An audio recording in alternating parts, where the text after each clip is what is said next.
On January 15th, the President of France is convening a major international conference on the Israeli-Palestinian conflict. Some 70 countries are expected to attend. It's not at all clear whether there'll be any Palestinian delegation attending. They've given mixed signals. But Israel has been very firm that it will not attend and that it objects to the whole idea of this conference. Why? Well, now we know that on January 17th, again the UN will reconvene and it will probably discuss the Israeli-Palestinian conflict, and if there is a conclusion to this meeting in Paris, that conclusion may find its way to New York.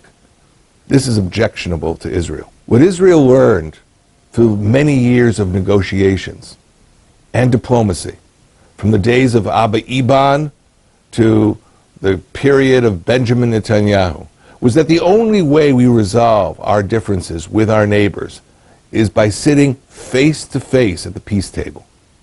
That's how we reached peace with Egypt in 1979, when Menachem Begin, Prime Minister of Israel, sat with Anwar Sadat. That is exactly how we reached peace with Jordan, when Prime Minister Yitzhak Rabin sat face to face with King Hussein.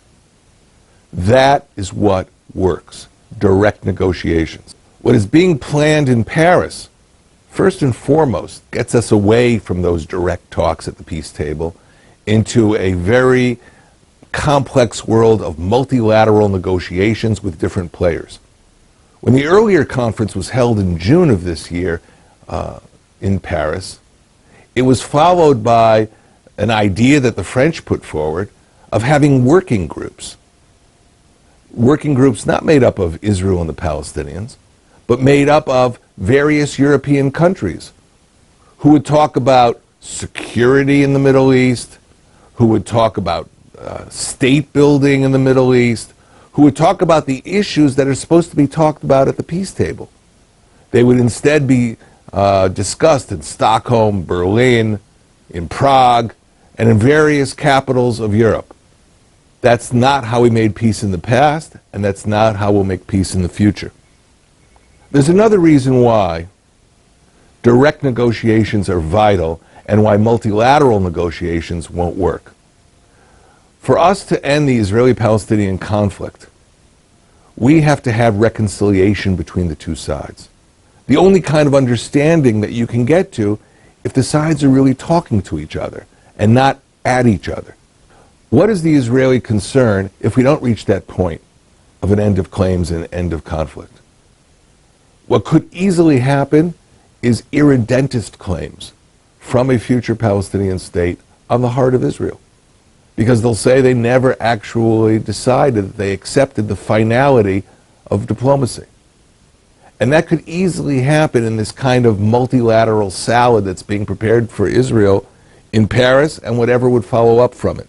There's another question on the minds of Israelis who look at the international discussion about the Israeli-Palestinian conflict. It's being proposed that a new Palestinian state be created. But what kind of a state will it be? The very day that many diplomats are meeting in Paris to talk about how to move forward in resolving Israeli-Palestinian differences, the Fatah movement, which is the movement of Mahmoud Abbas, the president of the Palestinian Authority, and Hamas are meeting in Moscow to create a reconciliation between them.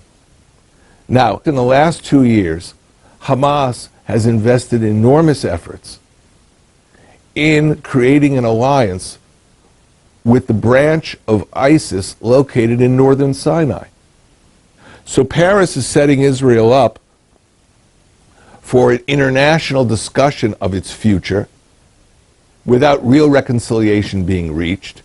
And Moscow is setting up a very disturbing meeting between Fatah and Hamas that will put an internationally recognized terrorist organization into the mix.